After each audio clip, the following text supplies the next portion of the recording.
Би гэр бүлээ товчхон танилцуулъя. Манай гэргий Шалхаагийн Дуут хоёр Сүхбаатар аймгийн Баян Дэлгэр сумын уугуул. Бид хоёр анагаах ухааны дээд сургуульд нэг ангид сурч байгаад тэгээд оюутан байхаасаа одоо 5 дугаар ангиас гэр бүл болж одоо 5 хүүхэд дөрүүлж өсгсөн. Манай хөгшин бол одоо алдарт их 5 хүүхдийн маань их хүний их эмч. Одоо Арангайд бол хэдэн жил ажиллаж байгаа.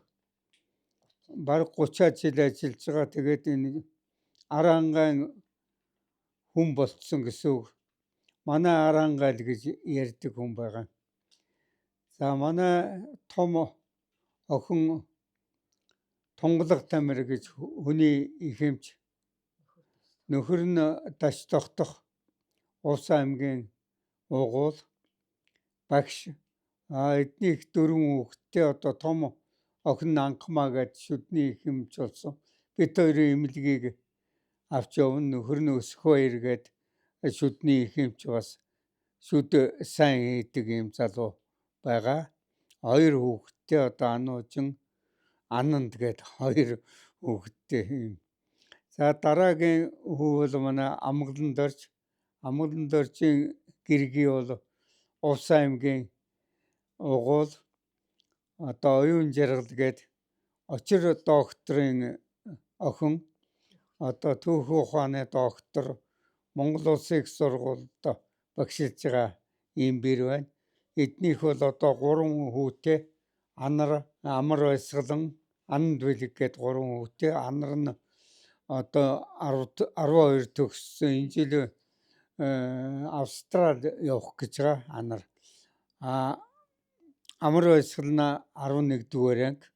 Ананд Бэлэг нь 3 дугаар ангид орох ийм хүүхэд. Товчхон хэлэхэд Амгалан Дорж бол нэг банк ус санхүүгийн байгууллагад ажиллаж байгаа, менежер хийж байгаа юм. За дараагийн хүү бол Батамгалан гэдэг.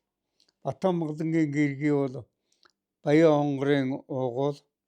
Баян онгорын баа цагаан бидүү.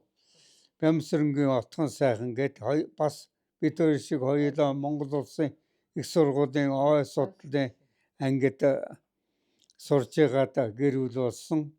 Одоо хоёулаа мэргэжлэрээ ажиллаж байна. Одоо 2 хүүхэдтэй. Том охин Ануужин өнгөрсөн жил Монгол Улсын их сургууль төгссөн. Дараагийнх нь 6 дугаар ангид байна. Анар Эрдэнэ гэдэг ийм 2 хүүхэдтэй. За дараагийн охин бол Бодар Тунгалаг. Нөхөр нь Чулуун Дэмбэрэл Өөрангаан аймгийн уугуул. Одоо Австралид амьдарч байна. 3 хүүхэдтэй. Одоо том хүү Ариун бүү байна. Ноднон 12 дугаар анги төгсөөд Америкийн нэгдсэн улсад Сан Францискотод сурж байна. Ээжтэй эрхлээл тэнд байж байна. Дараагийн охин Ариун Сувд одоо энэ жил 12 дугаар анги төгснө.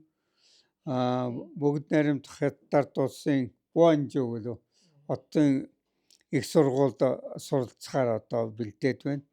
За бага охин Алдар бүүвээ бол 7 дугаар ангид сурч байгаа. Баг хүү Алдар бүү 7 дугаар ангид сурч байна. За ингээ хамгийн бага эрх хүү Амгалан Баатар гэргий нь Баян онгор аймгийн Галууц сум баха. Галууц сумын уугуул. Амар жаргал маань аял жуулчлалын анги төгссөн. Монгол Улсын их сургуулийн Японд бас нэг сургууль төгссөн юм шиг. Ингээд 90 хүн бас Японд Амгалан Баатар чи Японд 1 жил сурсахтаа бас тэндээс авгаа аваад ирсэн. 90 хүний эрдний илтерхий гэж. Тэгээд одоо 2 хүүхэдтэй. Том охин Ариун Эрдэнэ гээд 7 дугаар ангид сурч байна. Дараагийнх нь Өнгийн сургуульд. Дараагийнх нь Амар Төвшин гээд энэ жил 1 дугаар ангид орно. Ингээд 2 хүүтэй. Амгалан Баатар маань бол Шатрын спортын мастер, мастер нүүдэлгээд клубын дасгалжуулагч хийж ажиллаж байна. Энд нэг юм хэлэхэд манай хүүгийн 3 шав сонирхчдын дэлхийн аварга болсон.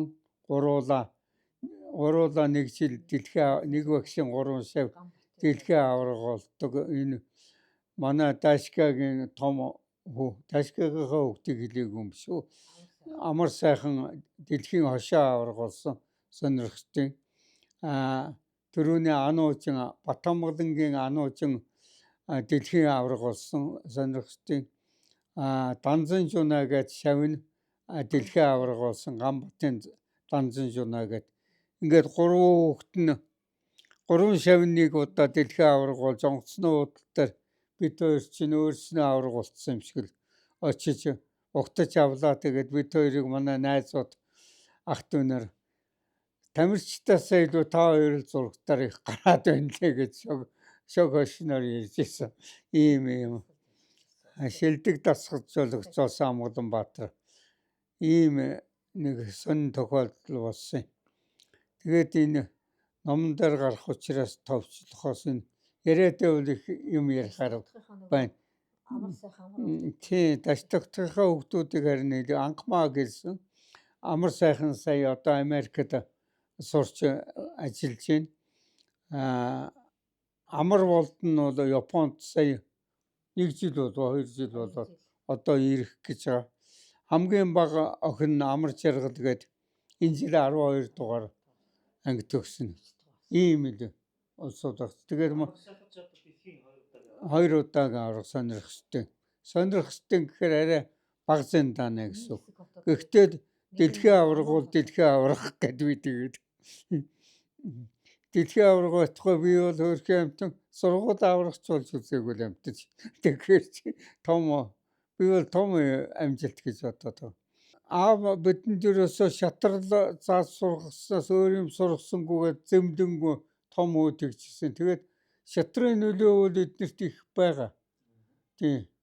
Шатрын маструуд байна. Тэгээд хүрлээ багш, педийн мастер хүрлээ багш гэдэг нэг өвгөн багш өдгөн. Тэр танай ах дүү нэрээс л танайхнаас л сайн шатарчин гарна. Яагаад гэвэл шатрын орчинтой гэж хүрлээ багштай гэдгийг. Тийм. Тэгээ 2 дугаарт манай хүүхдүүдийг эмээ өвөө хоёр нь бол мал маллахыг сургасан. Мал сурсан манай хүүхдүүд бол. Дээрээс нь би жимсдүү хоббитэй эднийг жимсдүүл гэж сургасан. Ийм л юм.